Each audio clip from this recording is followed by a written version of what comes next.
YSM news కి స్వాగతం. Bulletin ముందుగా హెడ్లైన్స్ చూద్దాం. పార్టీ కేంద్ర కార్యాలయంలో మాజీ ఎమ్మెల్యే శ్రీ మల్లాది విష్ణు విలేకరుల సమావేశం.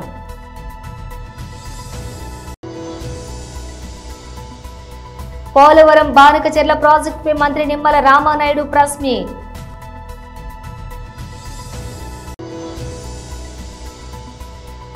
మీడియాతో మాట్లాడుతున్న ఎంపీ శ్రీకొండ విశ్వేశ్వర్రెడ్డి.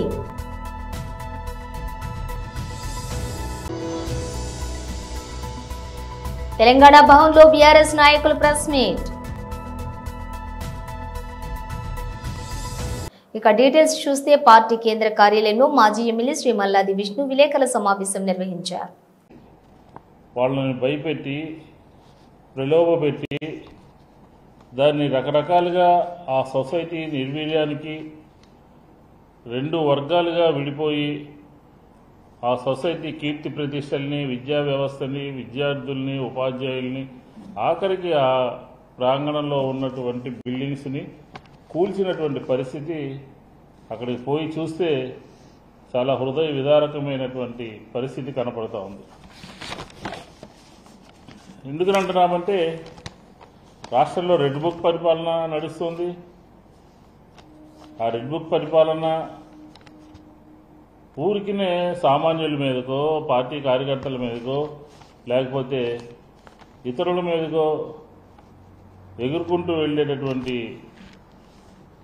రాష్ట్ర ప్రభుత్వ యంత్రాంగం, పోలీసులు కానీ, రెవెన్యూ కానీ, ఇతర యంత్రాంగం ఎందుకని కళ్ళప్పగించి ఆ బిల్డింగ్ కూలగొడతా ఉంటే, ఆ బిల్డింగ్ బుల్డోజర్లతో కొడతా ఉంటే పోలీసులు పోయి ఎందుకుని ఆపలేనటువంటి పరిస్థితి ఈరోజు అక్కడ దాపురించిందో సమాధానం చెప్పాలి అని చెప్పి ఈ సందర్భంగా చెప్తా ఉన్నాం. అక్కడ చదువుకుంటున్నటువంటి విద్యార్థులకి సంబంధించి అనేక సంవత్సరాలుగా ఆ సంస్థలో చదువుకుంటున్నటువంటి విద్యార్థులకు సంబంధించి అక్కడ వాళ్ళకు సంబంధించిన సర్టిఫికెట్స్ కానీ, అలాగే అక్కడ ఉద్యోగస్తులు, ఉపాధ్యాయులకు సంబంధించినటువంటి మెటీరియల్ కానీ, బిల్డింగ్లు కానీ, ఇవన్నీ కూడా కుప్పకూలు చేసినటువంటి పరిస్థితి ఈరోజు అక్కడ మనకు స్పష్టంగా కనబడతా ఉంది. ఎందుకని పోలీసులు దాన్ని ఆపలేకపోయారో, ఎందుకని రెవెన్యూ యంత్రాంగం ఇలాంటి ఆక్రమణలు, దౌర్జన్యాలు జరుగుతూ ఉంటే ఎందుకని ప్రభుత్వ యంత్రాంగం, పోలీసు యంత్రాంగం ఆపాల్సినటువంటి బాధ్యత వాళ్ళ మీద ఉన్నదా లేదా అని చెప్పని కూడా ఈ సందర్భంగా మేము అడుగుతూ ఉన్నాం. ఎందుకంటే ప్రస్తుతం భూదందాలు ఎక్కువైపోయినాయి. ఇదే కేసుకు సంబంధించి వారం 10 రోజుల క్రితం తెలుగుదేశానికి సంబంధించినటువంటి ఒక ఎమ్మెల్సీ కొంతమందిని కిడ్నాప్ చేశారని, బలవంతంగా సంతకాలు పెట్టుకున్నారని, మమ్మల్ని గుంటూరు తీసుకొచ్చి బెదిరించారని చెప్పని కంప్లైంట్ ఇస్తే ఉదాసీనంగా వ్యవహరించబట్టి ఈ వాస్తవాలు యంత్రాంగం కూడా, పోలీస్ యంత్రాంగము అలాగే రెవెన్యూ యంత్రాంగం కూడా పరిశీలించాలి. కోర్టు ఏం జడ్జిమెంట్ ఇచ్చింది, ఆ జడ్జిమెంట్ ఇవ్వడానికి ఎవరు బలవంతంగా సంతకాలు తీసుకున్నారు, ఎవరు అదాలత్ పేరు మీద మోసం చేస్తున్నారు, ఎవరు ఈ భూమిని కైంకర్యం చేయాలని చెప్పని తెలుగుదేశంలో. పోలవరం బానకచెర్ల ప్రాజెక్టుపై మంత్రి నిమ్మల రామానాయుడు ప్రెస్ మీట్ నిర్వహించారు. బానకచెర్ల అదేవిధంగా ఇరిగేషన్ ప్రాజెక్టుల మీద ఈరోజు గౌరవ ముఖ్యమంత్రి నారా చంద్రబాబు నాయుడు గారితో ఇరిగేషన్ ఉన్నతాధికారులతో రివ్యూ సమావేశం నిర్వహించుకోవడం జరిగింది. పర్టికులర్గా ఏదైతే ఈ యొక్క నవ్యాంధ్రప్రదేశ్ రాష్ట్రం వ్యవసాయకమైనటువంటి రాష్ట్రం, రైతులను కాపాడుకోవాలి, వ్యవసాయాన్ని రక్షించుకోవాలి అని అంటే సమృద్ధిగా నీరు మనం అందజేయాలి అనేటువంటి ఆలోచనతో చంద్రబాబు నాయుడు గారు ప్రతి 10 రోజులకి 15 రోజులకి ఇరిగేషన్ వ్యవస్థను ఎప్పటికప్పుడు రివ్యూ చేస్తూ తన అనుభవాన్ని అంతా కూడా ఉపయోగించి, ఒక్క సంవత్సరం వర్షాలు బాగా పడితే ఇంకొక 1-2 సంవత్సరాలు వర్షాలు తక్కువగా ఉన్నా కూడా కరువు అనేది రాష్ట్రంలో కనిపించకుండా వాటర్ మేనేజ్మెంట్ చేయాలి, ప్రతి వర్షపు చుక్కను కూడా ఒడిసిపట్టి రిజర్వ్ చేసుకోవాలి అనేటువంటి చంద్రబాబు నాయుడు గారి ఆలోచనలకు అనుగుణంగా పనిచేసేటువంటి విధంగానే ఎప్పటికప్పుడు ఆయన రివ్యూస్లో మాకు సూచనలు సలహాలు ఇస్తూ ముందుకు తీసుకెళ్తూ ఉన్నారు.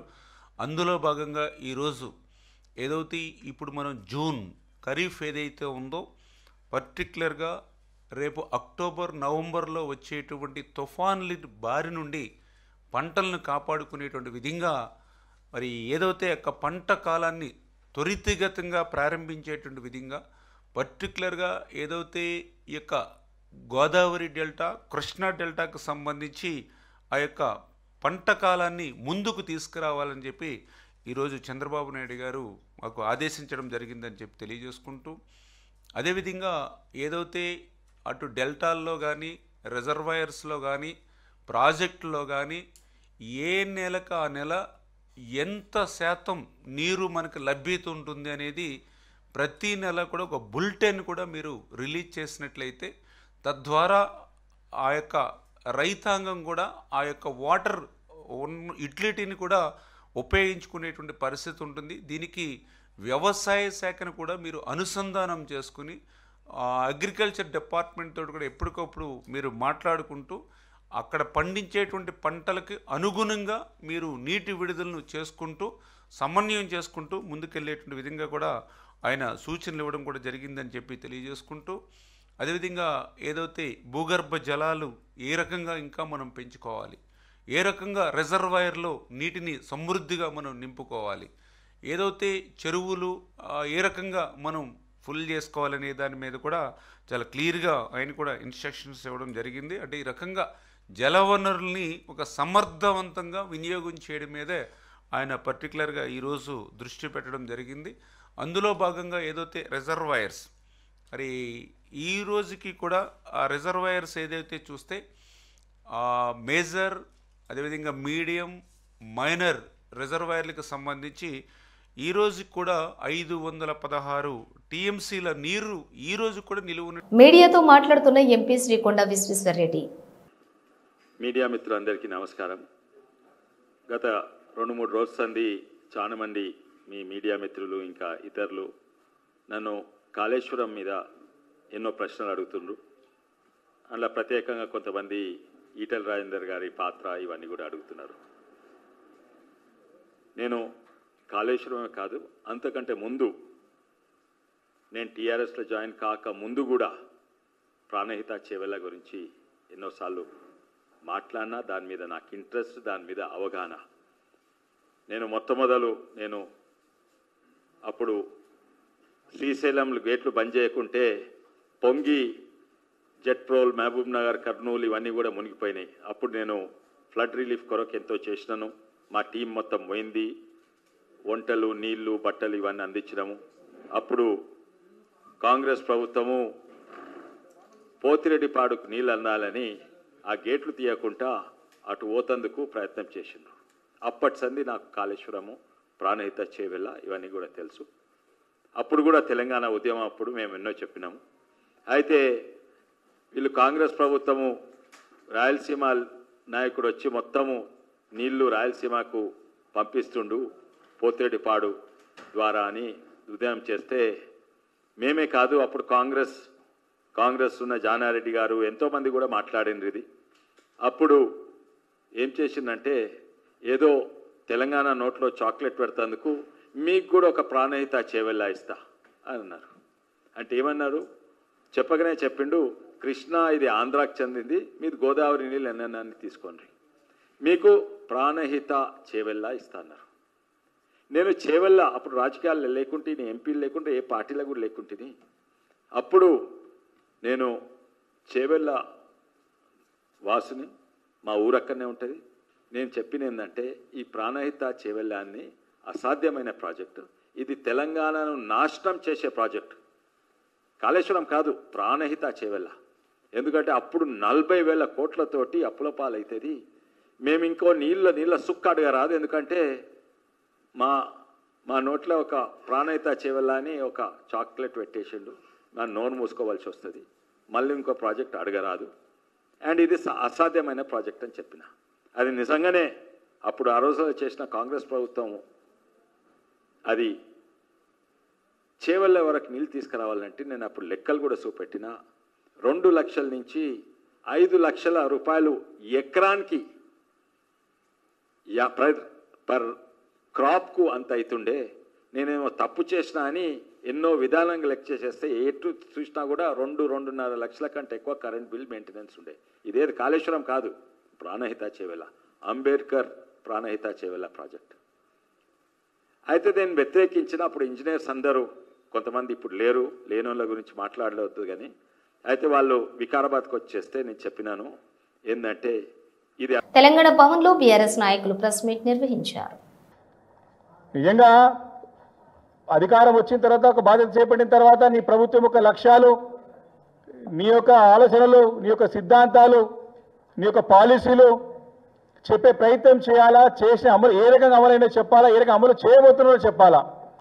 కానీ అవి ఏమీ లేక చాతగాక ఒక దద్దమ్మలాగా ఏడుపు ఒకటే ఏడుపు మామూలు ఏడుపు కాదు, తిట్లు పడడం కాదు, చావును కోరుకునే తత్వం ఉన్నటువంటి నాయకుడు అసలు ఏ నాయకుడు అట్లా ఉండొద్దు. చిల్లర మల్లరగా ఒక గల్లీ లీడర్లు కూడా మాట్లాడుకునే తీరు భాష ఈ ముఖ్యమంత్రి గారు ఒక బలారు భాష కంటే ఘోరంగా హీనంగా మాట్లాడుతున్న సంగతి మొదటిసారి కాదు, పదే మాట్లాడుతున్న సంగతి నేను గుర్తు చేసుకుంటా ఉన్నాను. ముందైన ఓటుకు నోడు దొంగ, దానితోటి బూతులు తోడు, ఒక భూతంలాగా తయారైంది తెలంగాణకి ఈరోజు వారి మంత్రి పదవుల చేత కాదు ఇప్పటికి కూడా. నీకు దమ్ము నిజంగా నీ చీము నెత్తులు ఉంటే ముఖ్యమంత్రి రేవంత్ రెడ్డి గారిని ఈరోజు బీఆర్ఎస్ పార్టీ ఛాలెంజ్ చేస్తా ఉన్నది. దమ్ము ఉంటే నువ్వు 6 మంత్రులు వేసి నువ్వు ముఖ్యమంత్రిగా నిరూపించుకోవాలా. ఫస్ట్ నీకు నిజంగానే శక్తి సామర్థ్యం నీకు పట్టుంది, నీతోనే అధికారం వచ్చింది, ముఖ్యమంత్రి కావడమే లక్ష్యం, కేసీఆర్ గారు దించడానికి నేనేమైనా చేసినా అంటే చెప్పకనే చెప్పిండు. అన్ని అబద్ధాలు చెప్పి అవలుగాని హామీలు ఇచ్చి దొడ్డి దారిన నేను గద్దెనెక్కినానని చెప్పి ఇండైరెక్ట్గా నిన్న ముఖ్యమంత్రి గారి సందేశం, రేవంత్ రెడ్డి గారి సందేశం స్పష్టంగా అర్థమైంది నిన్న తన ఒక సభలో. అంటే పదవి గురించి నేను ఏమైనా చేస్తాను అని చెప్పినటువంటి నాయకుడు రేవంత్ రెడ్డి గారు. కాబట్టి ఈ రకంగా దిగజార రాజకీయం చేస్తా ఉన్నాడు. ఈ భూతంలా తెలంగాణ రాష్ట్రానికి తయారైనాడు. మేము మొదటి నుంచి కూడా చెప్తా ఉన్నాం, ఈయన ఇచ్చినటువంటి 6 గ్యారంటీలు, 420 హామీలు ఏవి కూడా అమలు చేయలేక ఏడ్చడని మేము అడుగుతా ఉంటే, మేము ప్రశ్నిస్తూ ఉంటే ఈ రకంగా చావు భాష, బజారు భాష, డైవర్షన్ పాలిటిక్స్ని ఈ యొక్క భూతం మరి యొక్క రేవంత్ రెడ్డి గారు చేస్తున్నది స్పష్టంగా అర్థమవుతా ఉంది. మా మధురేత కేసీఆర్ గారిది సాగు భాష, బాగు చేసే భాష, ఈ రేవంత్ రెడ్డిది చావును కోరే భాష స్పష్టంగా మనకు అర్థమవుతున్నది. ఆయన కూర్చున్న సీట్ ఏంది, రేవంత్ రెడ్డి గారు కూర్చున్న సీట్ ఏంది, మీరు కూర్చున్న కూతులేంది, ఒక్కసారి రూమ్లో కూర్చొని నీ భాష, నీ స్పీచ్ చూసుకో ఒకసారి. అదే నిజం అనుకుంటే, నీ తిట్లే నీకు అనుకుంటే ఇవే తిట్లు నీ యొక్క రాజకీయ సమాధికి మెట్లు కాబోతా ఉన్నాయి. రేవంత్ రెడ్డి యొక్క తిట్లు ఆయనకే రేపు ఆయన వినాశనానికి, రాజకీయంగా సమాధికి మెట్లు కాబోతున్నాయని చెప్పి ఈ సందర్భంగా మనవి చేస్తా ఉన్నాను. భారత్ పాకిస్తాన్ మధ్య తీవ్ర ఉద్రిక్తతలు నెలకొన్న సమయంలో తాను జోక్యం చేసుకుని అణు యుద్ధం సంభవించకుండా ఆపగలిగానని అమెరికా అధ్యక్షుడు డొనాల్డ్ ట్రంప్ మరోసారి సంచలన వ్యాఖ్యలు చేశారు. వాణిజ్యపరమైన ఒత్తిడి తీసుకురావడం ద్వారానే ఇరు దేశాల మధ్య ఘర్షణలు ఆగిపోయాయని ఆయన పేర్కొన్నారు. ఆశ్చర్యకరంగా ట్రంప్ వాదనలకు రష్యా నుంచి మద్దతు లభించగా భారత అధికారులు మాత్రం ఈ మధ్యవర్తిత్వ ఆరోపణలను తీవ్రంగా ఖండించారు. అమెరికా ఉపాధ్యక్షులు జేడీ వాన్సన్ తోటి ఈ విషయంపై తమ ఆందోళనలను నేరుగా తెలియజేశారు.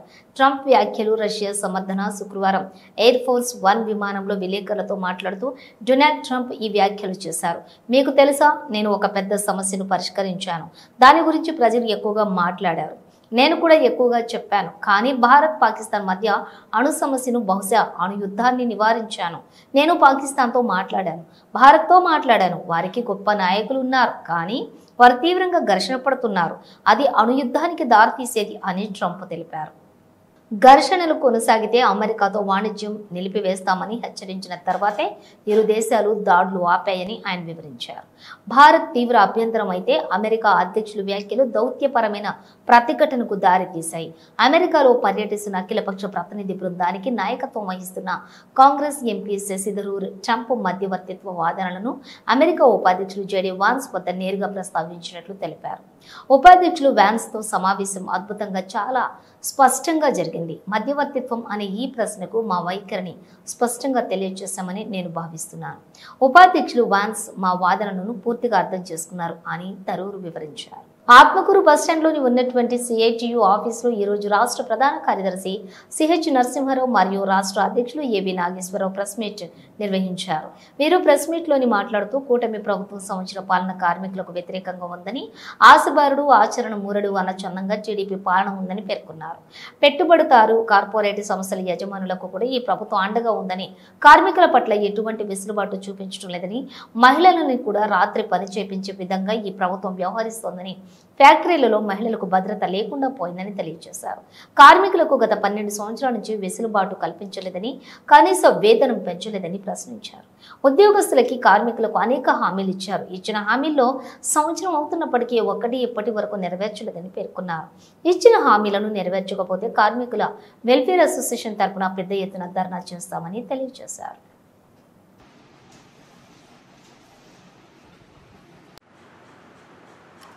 రాష్ట్రంలో చంద్రబాబు నాయుడు గారి సంవత్సర పాలన పూర్తి కార్మిక వ్యతిరేకంగా ఉంది. ఆశ బారుడు ఆచరణ మూరుడు అన్నట్టుగా ఆయన చూపించే ఆశలు ఉపాధి వీటి గురించి చాలా భారీగా ఉన్నాయి. కానీ కృష్ణపట్నం పోర్టులో 10,000 మందిని ఉన్న ఉపాధి తీశారు. విశాఖ స్టీల్ ప్లాంట్లో 5,000 మంది కాంట్రాక్ట్ కార్మికులు తొలగించారు. ఉపాధి ఫలాని భారీ పరిశ్రమలో ఫలాని ఉద్యోగాలు వచ్చాయని చెప్పేసి ఒక్కటైనా చూపించమని ఛాలెంజ్ చేస్తున్నాం.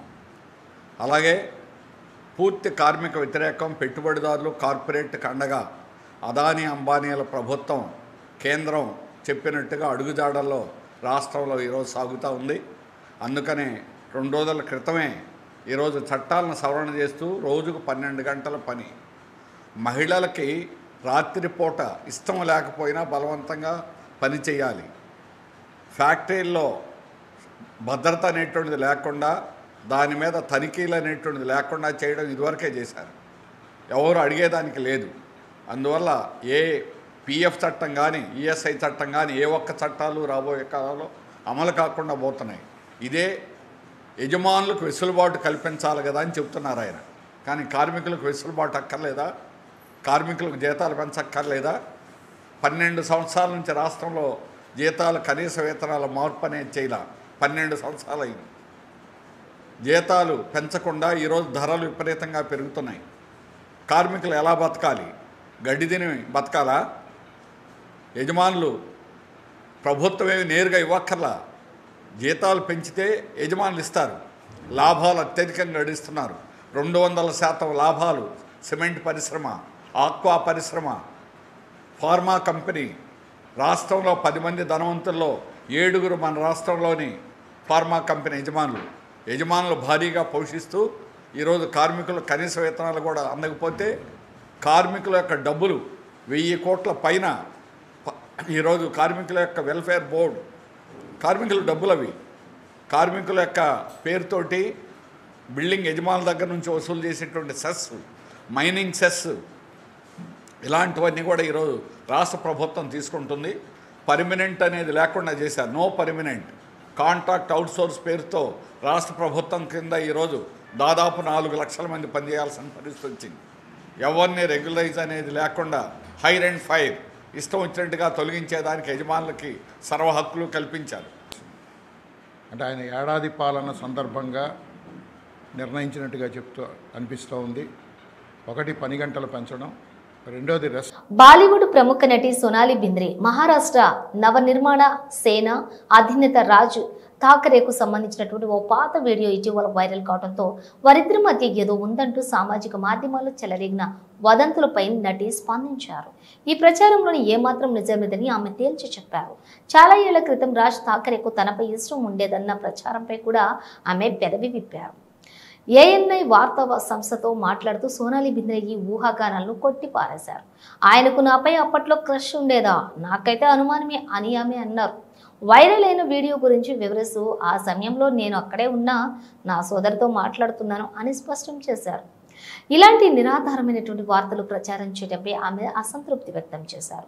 ఇలాంటి విషయాల గురించి మాట్లాడటం సరైన పద్ధతి కాదని నేను భావిస్తున్నాను. ఎందుకంటే దీని వెనుక కుటుంబాలు, వ్యక్తులు ముడిపడి ఉంటారు అని సోనాలి ఆవేదన వ్యక్తం చేశారు. తమ 2 కుటుంబాల మధ్య దశాబ్దాల నాటి పరిచయం ఉందని సోనాలి బింద్రే గుర్తు చేసుకున్నారు. మా బావగారు క్రికెటర్, ఆయన రాజ్ ఠాకరే కజిన్ కలిసి క్రికెట్ ఆడేవారు. ఆ విధంగా మా సోదరి కుటుంబంతో వారికి పరిచయం ఉంది. అంతేకాకుండా నేను చదువుకున్న రామ్ నారాయణ్ రుయా కాలేజ్లో మా సోదరి అత్తగారు ఇంగ్లీష్ విభాగానికి హెడ్గా ఉండేవారు అని వివరించారు. కుటుంబాల మధ్య ఉన్న అనుబంధాన్ని మరింత వివరిస్తూ నాకు వ్యక్తిగతంగా ఉన్న సంబంధం ఏంటంటే రాజ్ ఠాకరే భార్య షర్మిల వాళ్ళ అమ్మగారు మా చిన్నమ్మ మంచి స్నేహితులు. షర్మిల వాళ్ళ అమ్మగారు నన్ను 10 రోజులు పసికందుగా ఉన్నప్పుడు ఎత్తుకున్నారు కూడా. నేను పుట్టినప్పుడు ఆసుపత్రికి వచ్చి చూశారు. అంత పాత పరిచయం మాది అని సోనాలి తెలిపారు. నిజానికి మా మధ్య ఉన్న సంబంధం ఎలాంటిది అలాంటిది అని ఆమె చెప్పారు. అయితే నేను మహారాష్ట్రకు సంవత్సరానికి 2 సార్లు వేసవి సెలవులకు మాత్రమే వచ్చేదాన్ని కాబట్టి వారితో అంతకుమించి పెద్దగా పరిచయం లేదని కూడా ఆమె స్పష్టం చేశారు. బులెటిన్ ముగించే ముందు హెడ్లైన్స్ మరోసారి. పార్టీ కేంద్ర కార్యాలయంలో మాజీ ఎమ్మెల్యే శ్రీ మల్లాది విష్ణు విలేకరుల సమావేశం.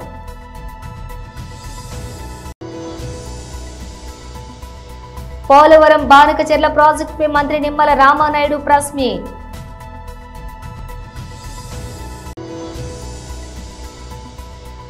మీడియాతో మాట్లాడుతున్న ఎంపీ శ్రీకొండ విశ్వేశ్వర్రెడ్డి.